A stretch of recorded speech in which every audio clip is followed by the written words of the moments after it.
In a quiet corner of the old city, where the tangle of narrow streets formed a labyrinth of brick walls and wrought iron lanterns, nestled the book Labyrinth.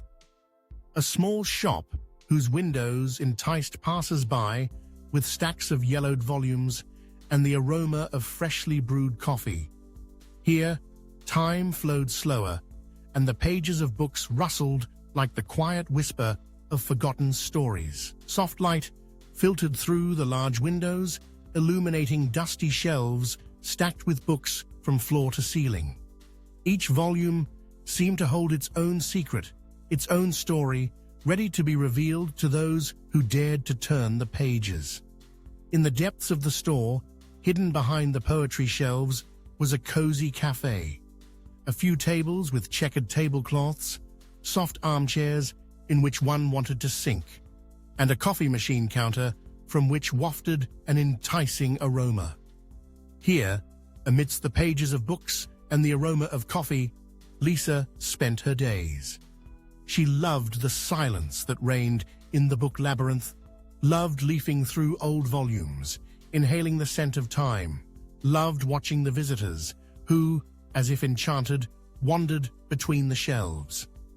But sometimes, when evening fell on the city and the store emptied, Lisa felt lonely.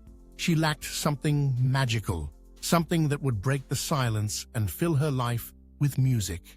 Each evening, as the last visitors left the book Labyrinth and the soft glow of the lamps enveloped the shelves in a golden radiance, Lisa felt the silence fill with something else. As if from the very depths of the store, from behind the shelves with worn volumes of classics, came quiet, beautiful music, a melody woven from delicate notes, like the whisper of the wind, penetrated the very heart, filling the soul with longing and hope. Lisa froze, listening to the sounds. She discerned in them echoes of old romances, echoes of forgotten ballads, intertwined in a whimsical symphony.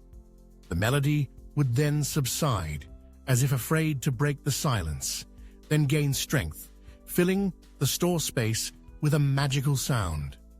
Curiosity led Lisa through the labyrinth of shelves to the far corner where an old, dusty piano stood. Every evening, she tried to get closer to the source of the music, but as if an invisible wall separated her from the musician. As soon as she took a step, the melody subsided, like a frightened bird. Lisa froze, trying to make out a silhouette through the twilight, but saw only a shadow, gliding between the shelves, like a ghost. She felt that the musician was hiding from her, as if afraid of being discovered. Lisa didn't understand why he played only when the store was empty, why he avoided meeting her.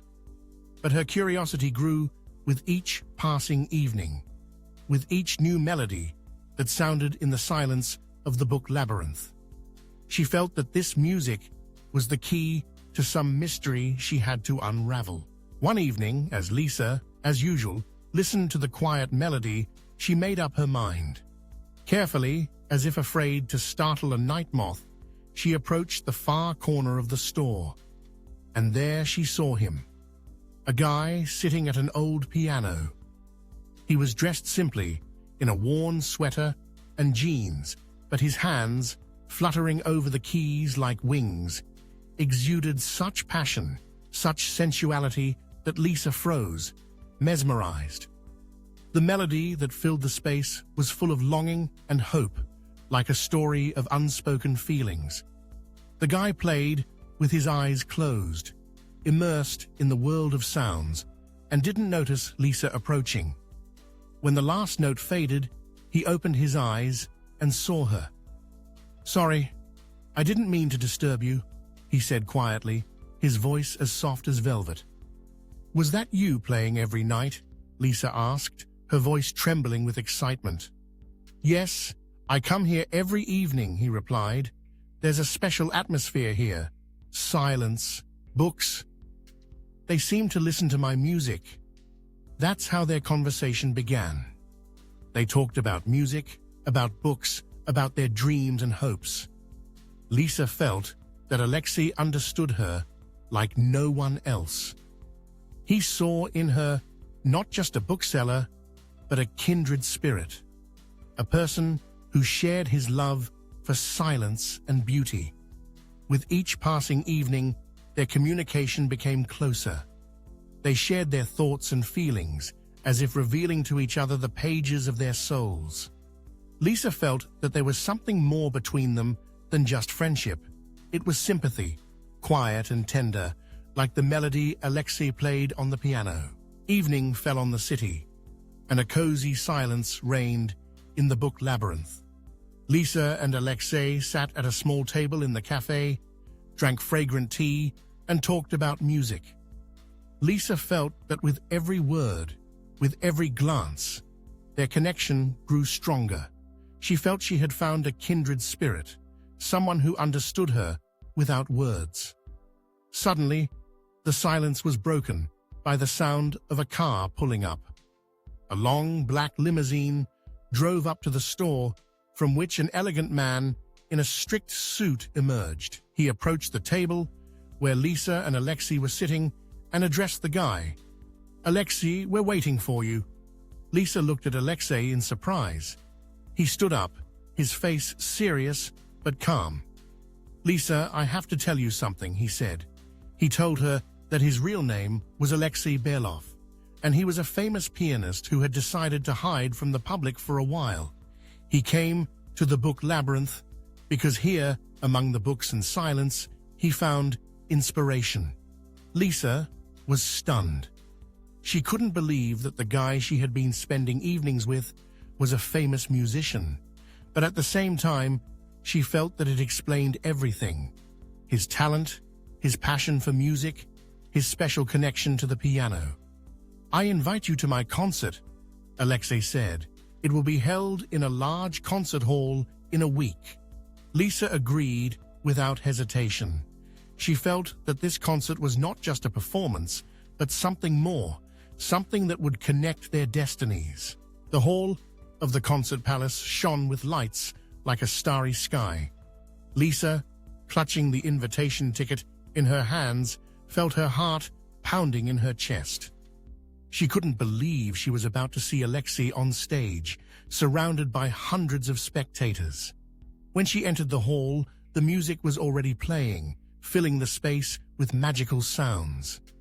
Lisa found her seat and froze, mesmerized. On stage, in the spotlight, sat Alexei. He was dressed in a strict concert suit, but his eyes, full of passion and fire, remained the same. His hands, fluttering over the keys like wings, created music that penetrated the very soul. And suddenly, Lisa heard a familiar melody.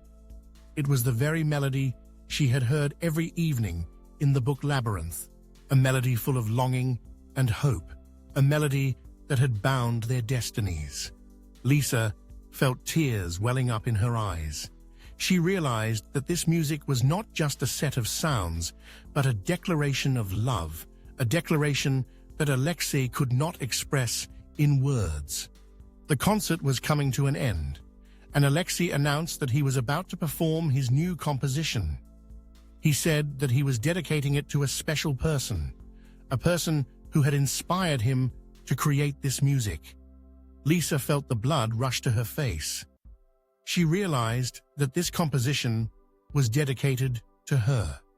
Alexei began to play, and the hall filled with sounds full of tenderness and passion. The melody was beautiful, like a story of love that was born in the silence of a bookstore.